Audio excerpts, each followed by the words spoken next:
Hello everyone, welcome back সবাইকে। তো চলে আসলাম রিঅ্যাক্টের আরও একটা নতুন ভিডিও নিয়ে। এই ভিডিওতে আমরা দেখব যে রিঅ্যাক্টে ঠিক কতভাবে ডাটা ফেস করা যায় এবং কোনটা আসলে কোন সিচুয়েশনে আমাদের কাজে লাগে এবং আমাদের কোনটা ব্যবহার করা আসলে উচিত, তাই না? তো যারা আমরা রিঅ্যাক্টের বিগিনার তারা অনেক ধরনের ডাটা ফেসিং টেকনিক দেখে মাঝে মাঝে কনফিউজড হয়ে যায় যে আসলে এইটাই কি ইউজ করতে হবে নাকি এটা এটা ইউজ করা উচিত না ওইটাই ইউজ করা উচিত। তো তাদের জন্য আসলে এই ভিডিওটা। তো ভিডিওটা শুরু থেকে শেষ পর্যন্ত দেখবেন যাতে করে আপনারা বিভিন্ন ধরনের ডাটা ফেচিং টেকনিকগুলো সম্পর্কে জানতে পারেন এবং আপনারা যখন একটা প্রজেক্ট তৈরি করবেন তখন কোনটা আপনার জন্য বেস্ট হবে এটা আপনারা ডিসাইড করতে পারেন। ওকে, তো সবার প্রথমে আমরা যেটা দেখব সেটা হচ্ছে আমরা ফেস ব্যবহার করে ডাটা ফেস করব অবশ্যই। কিন্তু এটা আমরা একটা হুকের মাধ্যমে করব, সেটা হচ্ছে ইউজ ইফেক্ট হুক। ঠিক আছে? তো এটা হচ্ছে একদমই বেসিক। তো আমি যেটা করব ডাটা ফেস করব আলাদা একটা কম্পোনেন্টে। তো আমি একটা কম্পোনেন্ট তৈরি করে নেই, নাম দিলাম data.jsx এবং এখানেই আমরা ডাটা ফেচিং এর সব ধরনের কাজ করব এবং এটাকে আমি এখানে জাস্ট ইউজ করে দেব ডাটা কম্পোনেন্ট। ওকে, তো ডাটা কম্পোনেন্টে গিয়ে এখন আমি এখানে ডাটা ফেচিং এর কাজগুলো করব। তো সবার প্রথম যেটা আমরা দেখব সেটা হচ্ছে, আগেই বলে রাখছি যে ইউজ ইফেক্টের মাধ্যমে। আচ্ছা, আমি এখানে এটাকে 2 করে দেই যাতে কোড লেখার সময় সুবিধা হয়। ওকে, তো প্রথমে ইউজ ইফেক্টটাকে ইম্পোর্ট করে নিলাম এবং এখানে একটা হুক তৈরি করে নিলাম। এখন এটার ভিতরে আমরা কি করব, ফেস ব্যবহার করব এবং অবশ্যই আমাদের একটা এপিআই দরকার ডাটা ফেস করার জন্য। তো এটার জন্য আমরা যেটা করতে পারি সেটা হচ্ছে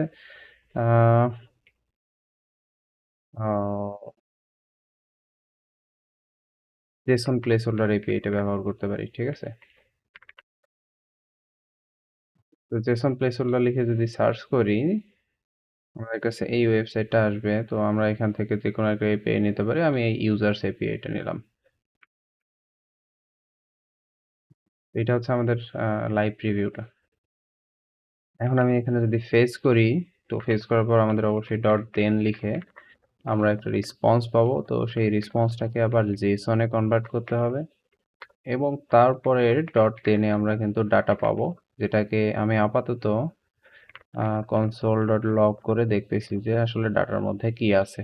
ঠিক আছে, তো আমি যদি এখন ব্রাউজারের কনসোলটা ওপেন করি, এখানে একটা রিলোড দিয়ে নেই, তাহলে দেখতে পারবো যে আমরা 10টা ইউজারের ডাটা কিন্তু পাচ্ছি। ঠিক আছে, ওকে। তো এই 10টা ইউজারের ডাটা এখন যদি আমরা আমাদের ইউআইতে দেখাইতে চাই, যেমন আমি এখানে একটা h1 টেকনিক লিখে দিলাম যে ইউজার্স।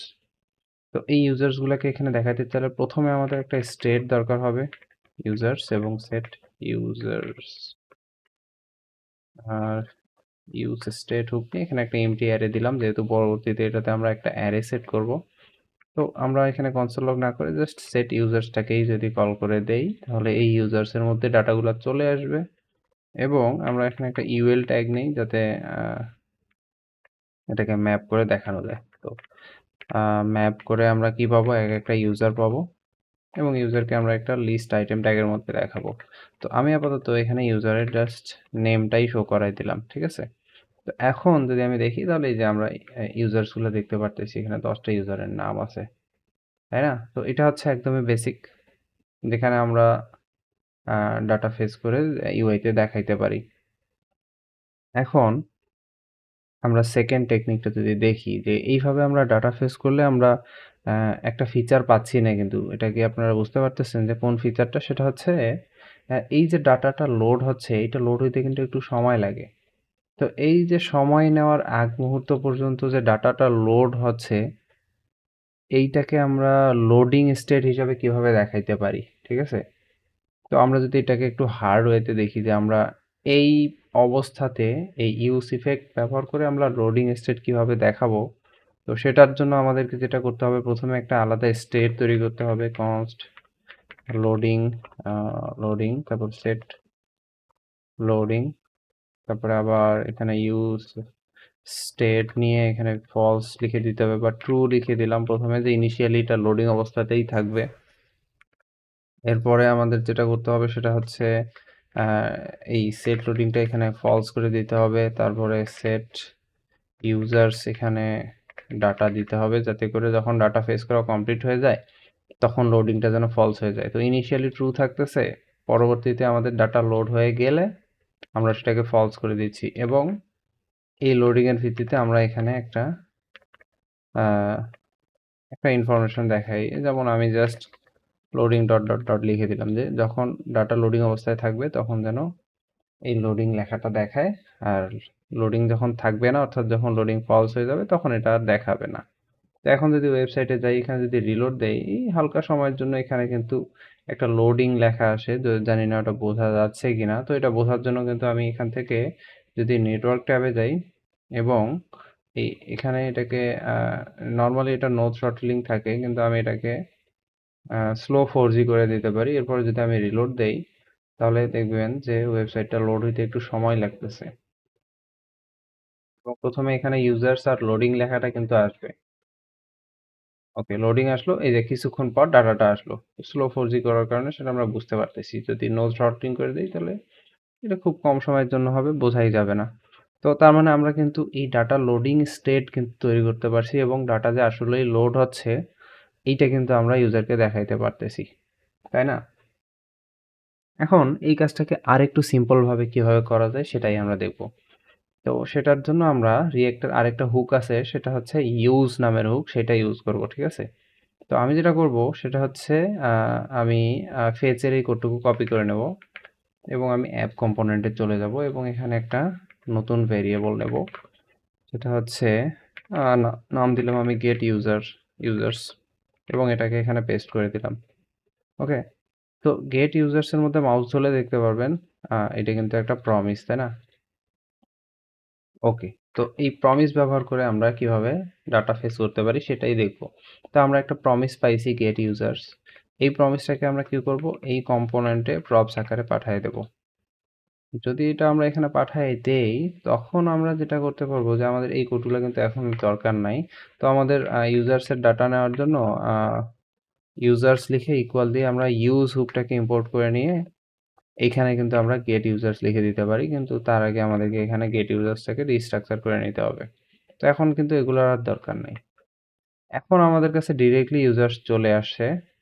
লোডিং স্টেটটা আমাদের এখানে আর এভাবে শো করানোর দরকার পড়বে না। এখন এই লোডিং স্টেট আসলেই যে হচ্ছে, মানে লোডিং যে হচ্ছে এটা দেখানোর জন্য আমাদেরকে প্যারেন্ট কম্পোনেন্টে যাইতে হবে এবং এইটাকে সাসপেন্স নামের একটা কম্পোনেন্টের মধ্যে র্যাপ করে দিতে হবে এবং কল ব্যাকে বলে দিতে হবে যে এই ডাটাটা যতক্ষণ পর্যন্ত লোডিং হচ্ছে ততক্ষণ পর্যন্ত লোডিং যেন দেখায়, ঠিক আছে? তো এখন যদি আমি আমাদের ওয়েবসাইটে যাই, সেম আউটপুট আমি রিলোড দিলে এই যে লোডিংটা কিন্তু আমরা দেখতে পারতেছি যে ডাটা লোডিং হচ্ছে, তারপরে আমরা দেখতে পারতেছি আমাদের ডাটা কম্পোনেন্টটা, ঠিক আছে? তো এটা একটা ওয়ে, এখানে আমাদের আলাদা করে কোনো স্টেট ডিক্লেয়ার করতে হয় নাই।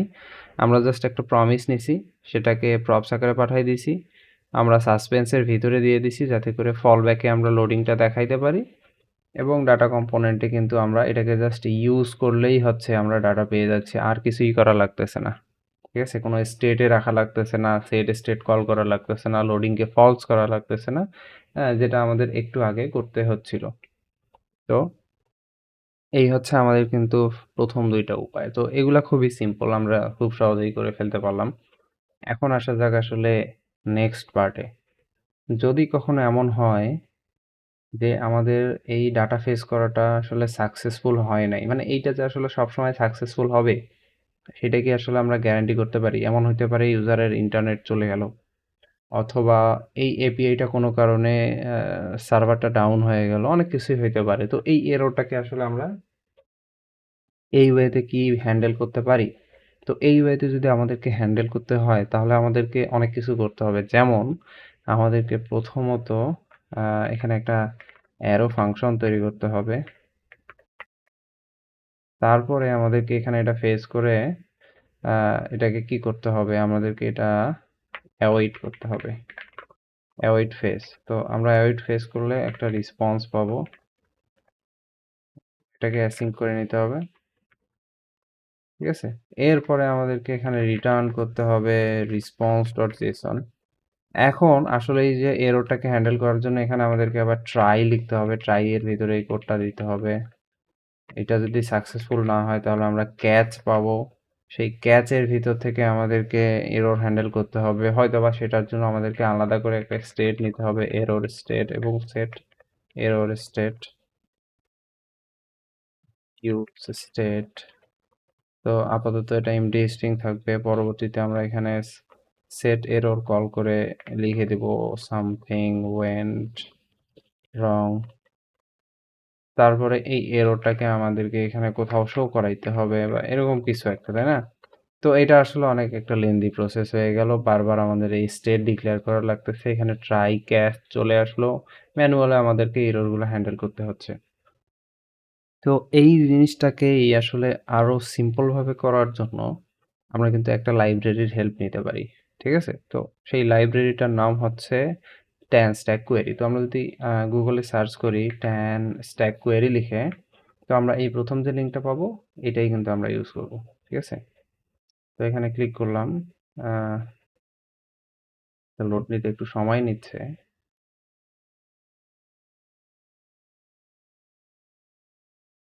তো আমাদের লোড হয়ে গেছে। এখন tan stack query আমরা ডকুমেন্টেশনে যাব।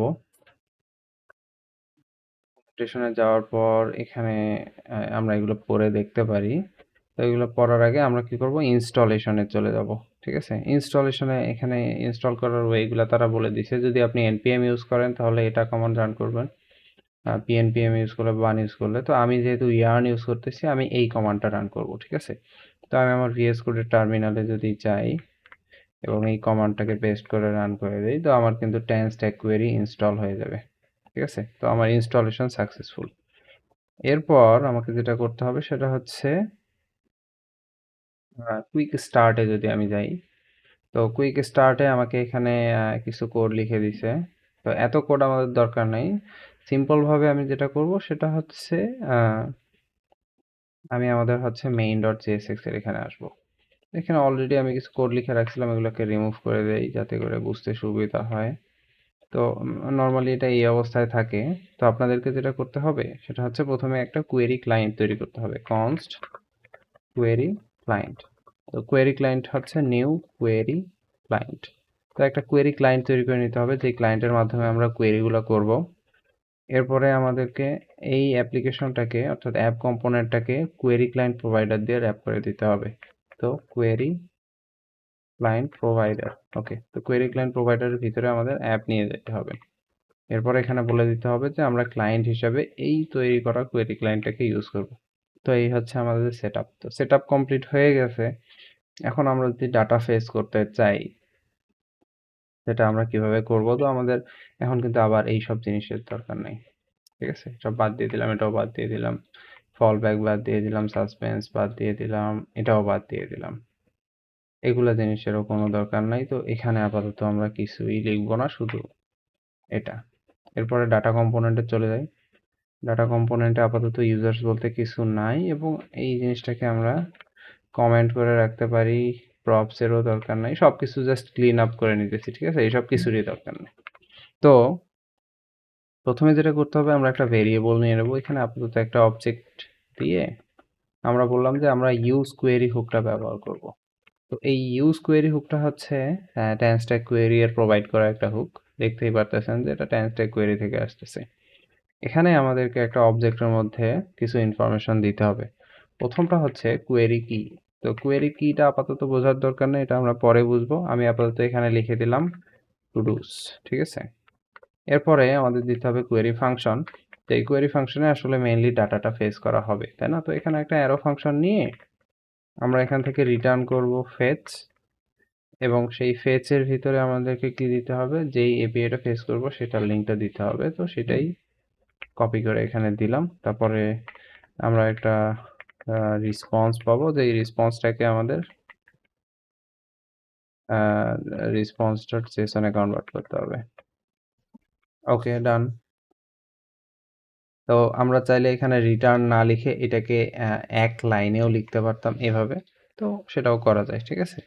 এটাকে এভাবে একটু নিচে নিয়ে আসি যাতে বুঝতে সুবিধা হয়। তো এখন এখন যদি আমি এটাকে কল করি তাহলে সে আমাকে দুইটা জিনিস রিটার্ন দিবে আপাতত আমাদের কাজের সুবিধার্থে। সেটা হচ্ছে ডাটা আর হচ্ছে ইজ লোডিং। তো তো ডাটা হচ্ছে যেটা এপিআই থেকে আসা ডাটা সেটা। আর ইস লোডিং হচ্ছে এই এপিআইটা ফেস হচ্ছে মানে ওই যে এর আগে আমরা যেটা করছিলাম লোডিং স্টেট সেটা যে ডাটা এখন ফেস হচ্ছে লোডিং স্টেটে আছে এখনও ডাটাটা কমপ্লিটলি কিন্তু আমাদের লোড হয় নাই। ঠিক আছে? ওকে। তো এখন এই ডাটাকে আমরা কিন্তু এখানে খুব সহজেই ম্যাপ করে ফেলতে পারি। যেমন এখানে আমরা আগে স্টেটের নাম দিয়েছিলাম ইউজার, সেটাও আমরা করতে পারি। এখানে জাস্ট কোলন দিয়ে আমরা ইউজার্স আচ্ছা এখানে একটা জিনিস আমি করছি এখানে টু ডুজ লিখে দিছি। যদিও আমি ফেস করতেছি ইউজার্স তো আমি এখানে কিন্তু ইউজার্স লিখে দিতে পারি। ঠিক আছে? ওকে। তো এখানে আমি ইউজার্স নিয়ে নিছি যার কারণে এখন আমি এটাকে আনকমেন্ট করে এটাকে ম্যাপ করতে পারি। এটা যদি আমি সেভ করি, ব্রাউজারে যদি যাই, আচ্ছা এখানে একটা এরর দেখা যাবে। এররটা আসলে দেখি কি বলছে। এখানে বলছে cannot read properties of undefined reading map. তার কারণ হচ্ছে এই ইউজার্সটা ইনিশিয়ালি আসলে এখানে কোনো ডাটা থাকে না। ডাটাটা ফেচ হইতে একটু সময় লাগে, তাই না? তো আমরা এখানে এটাকে অপশনাল চেইনিং করে দেব। আপাতত অপশনাল চেইনিং করতেছি। এখন যদি আমি রিলোড দেই তাহলে দেখবেন এই যে আমাদের কাছে কিন্তু ডাটা চলে আসতেছে টাইম স্ট্যাক কোয়েরির মাধ্যমে। এখন কথা হচ্ছে লোডিং স্টেট কিভাবে দেখাবো? তো এই যে ইস লোডিং নামের যে ভেরিয়েবলটা দিচ্ছে সেইটার উপর ভিত্তি করে আমরা বলতে পারি যে ইস লোডিং যদি ট্রু হয় তাহলে আমাদেরকে আসলে এখানে দেখাবে লোডিং হচ্ছে। ওকে। এখন যদি আমি এখানে রিলোড দেই তাহলে এই যে অল্প সময়ের জন্য লোডিং দেখাচ্ছে। এটা বেশি সময়ের জন্য দেখতে চাইলে কি করতে হবে? নেটওয়ার্কে গিয়ে আমরা এটাকে স্লো 4G যদি করে দেই তাহলে এখানে লোডিংটা আমরা কিন্তু দেখতে পারবো। দেখা যাক লোডিং দেখায় কিনা।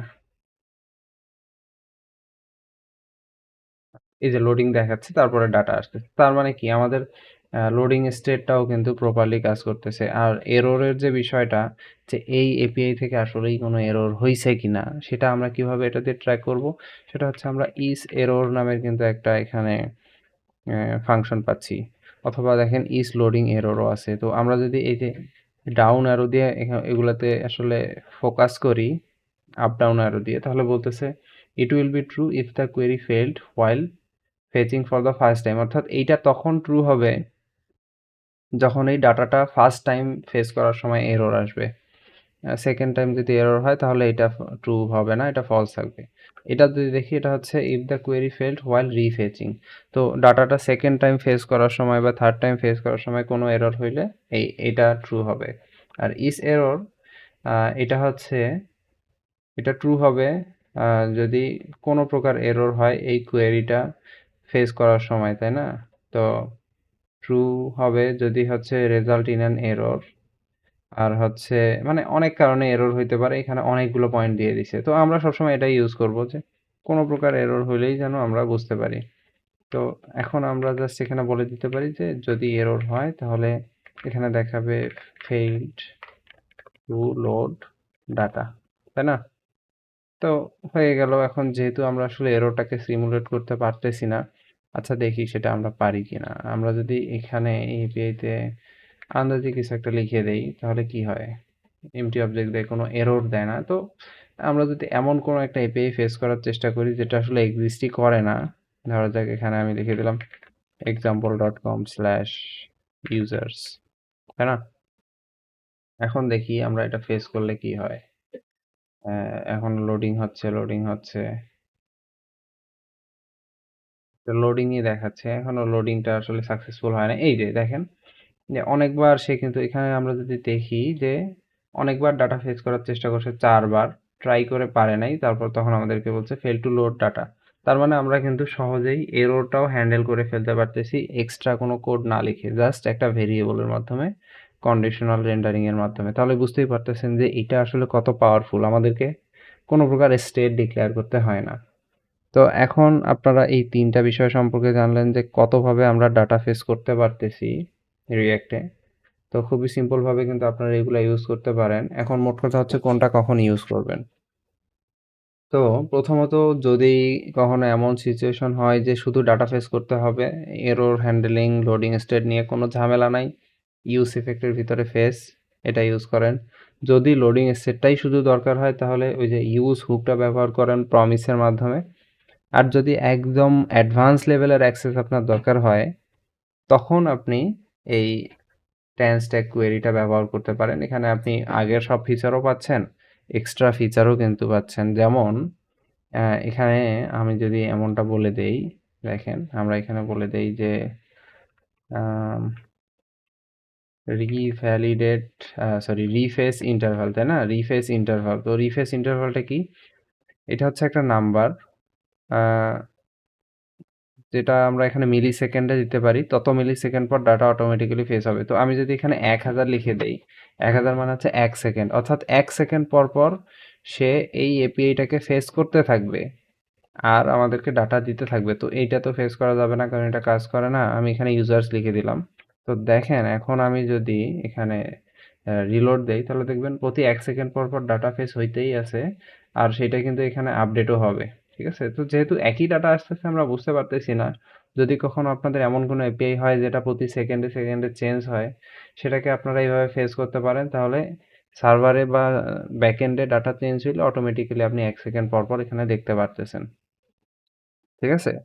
তো এইটা আবার আরেকটা জিনিস আছে, সেটা হচ্ছে আম রিফেস অন উইন্ডো ফোকাস, হ্যাঁ? এইটা যদি ট্রু করে দেই, তাহলে দেখবেন একটা জিনিস যে আমি যদি এখানে দেই, এখন কিন্তু ফেস হচ্ছে না। আমি যদি এই ট্যাবে গিয়ে আবার এখানে আসি, এই যে দেখেন ডাটাটা কিন্তু আবার ফেস হয়ে গেছে। অর্থাৎ আমি ট্যাব চেঞ্জ করে এখানে আসলে সে ডাটাটাকে আবার ফেস করবে। তো এটা হচ্ছে আরেকটা মজার জিনিস, তাই না? এরপরে এইভাবে কন্ট্রোল স্পেস চাপ দিলে আর কি আসলে দেওয়া যায় সেটা আমরা কিন্তু এখানে দেখতেই পারি। এগুলো আপনারা কিন্তু এক্সপ্লোর করে দেখতে পারেন কোনটা কখন লাগে। যেমন রিফেস অন রিকানেক্ট, হ্যাঁ? এটা যদি ট্রু করে দেই তাহলে হবে কি? মনে করেন কোনো কারণে ইউজার আপনার ওয়েবসাইটে থাকতে, থাকতে তার নেট চলে গেছে। আবার পরবর্তীতে ইন্টারনেট আসার সাথে, সাথে সে ডাটাটা ফেস করবে। তো এটা হচ্ছে রিফেস অন রিকানেক্ট। তো এরকম আরো অনেক জিনিস আছে যেগুলো আপনারা এক্সপ্লোর করতে পারেন। এই যে ট্যানস্ট্যাক কোয়েরি এর ওয়েবসাইটে যদি আসেন, ট্যানস্ট্যাক কোয়েরি এর ওয়েবসাইটে যদি আসেন, এখানেই আপনারা খুব সহজেই কিন্তু এগুলো এক্সপ্লোর করতে পারেন, তাই না? এখানে এই যে দেখেন অনেক কিছু আছে। তো এই হচ্ছে আমাদের ৩ টা ওয়ে যেগুলো আপনারা চাইলে আপনার React প্রজেক্টে ইমপ্লিমেন্ট করতে পারেন। এখন আপনি ডিসাইড করবেন যে আপনার আসলে কোনটা লাগবে। তো সবাইকে ধন্যবাদ এই ভিডিওটা দেখার জন্য। আশা করি এই ভিডিওটা আপনাদের জন্য অনেক বেশি হেল্পফুল হবে এবং আপনাদের যদি কোনো ফিডব্যাক থাকে, অবশ্যই সেটা আমাকে কমেন্ট করে জানাবেন। আমি চেষ্টা করব সেগুলো উত্তর দেওয়ার। ধন্যবাদ সবাইকে।